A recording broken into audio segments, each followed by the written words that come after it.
Yeah. Well, I've been watching birds and drawing them my whole life, pretty much since I was 5 or 7 years old. And I started working on this book, or really committed to working on it, in 1988, um, when I started saying that I was that I was working on a field guide, and I started telling people about it. And then it was about 6 years of work on doing research, figuring out how my painting style would go, what would be on each page, how the birds would be arranged on the page, basically working on a sort of rough draft. And then in 1994 I started working on the final draft, and did all the work that appears in the book. Mm-hmm. So it's a total of 12 years, 6 years of sort of planning and preparation, and 6 years in the studio doing the final work for this book. A page in the book is essentially a sheet of paper in my studio. The original paintings look like a page in the book, without all the text, of course, but Mm-hmm. with all the images arranged this way. And each sheet of paper is about 15 by 22 inches or so, so it's about 3 times as big as the book. Obviously it became, a must-have on the shelves and in the back pocket of Birdwatcher. So is that kind of the reaction you expected from it when you put it out 14 years ago, or were hoping for? Or? Well, hoping for, I guess, but I did not expect it to be quite as successful as it was. Mm-hmm.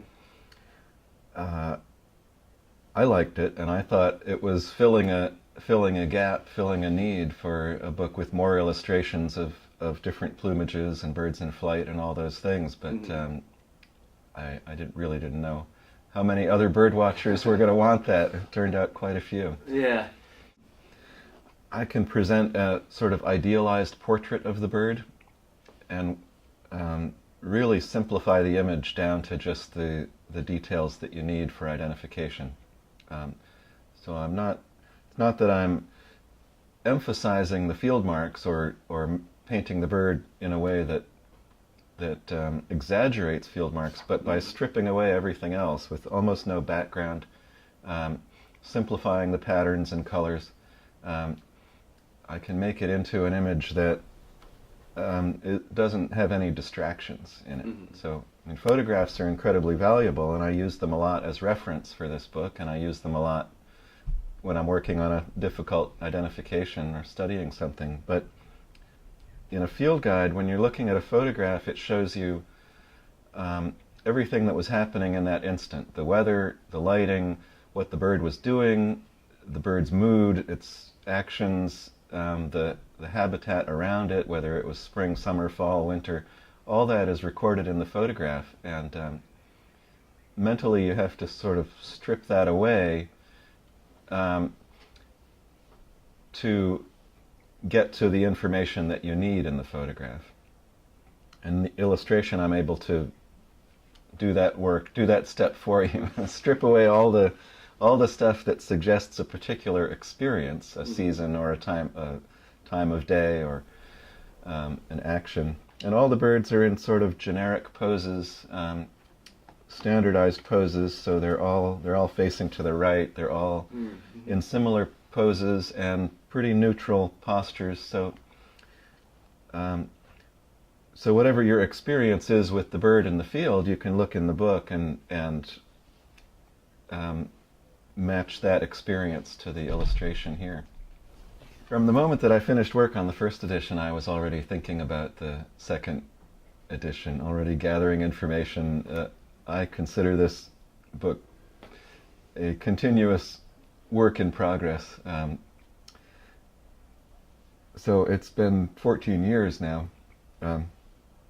I had a lot of information that I wanted to add, little things I wanted to correct. A few species names had changed officially, so I needed to fix that.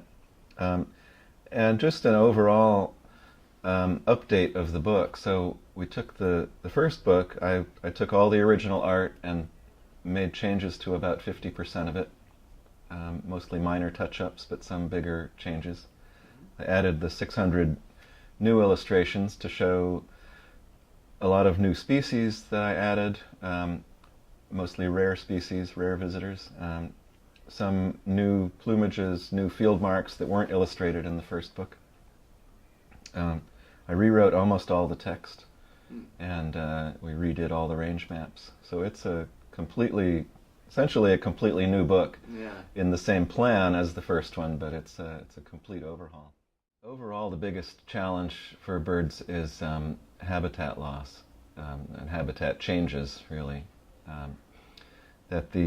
What's happened in the Northeast over the last 50 years is that a lot of farmland has been converted into housing developments or has grown back into forest. So birders in Connecticut who have been birding for 30 or more years will notice that eastern meadowlarks are disappearing. Bobolinks are much scarcer than they used to be.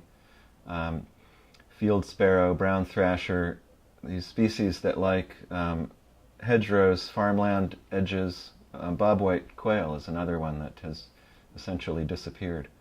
And it's probably all because of the transition of habitat, that so much of the surface of Connecticut is essentially managed by people. It's the habitats that we create. The species that require habitats that we aren't creating anymore are having a hard time. It used to be that all the rufous hummingbirds would winter in Mexico, and they were extremely rare anywhere in the US, but over the last 30, 40 years they've become fairly common on the Gulf Coast, places like New Orleans, and they're almost always found around flower gardens and hummingbird feeders.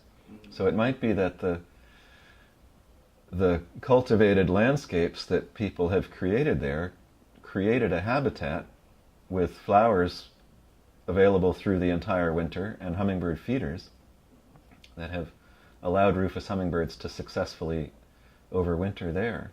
And as the numbers increase there, maybe that's sort of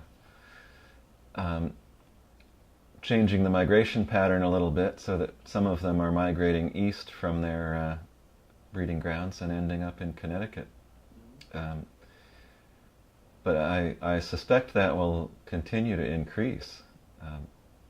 They're sort of developing a whole new winter range and a new migration strategy to take advantage of that.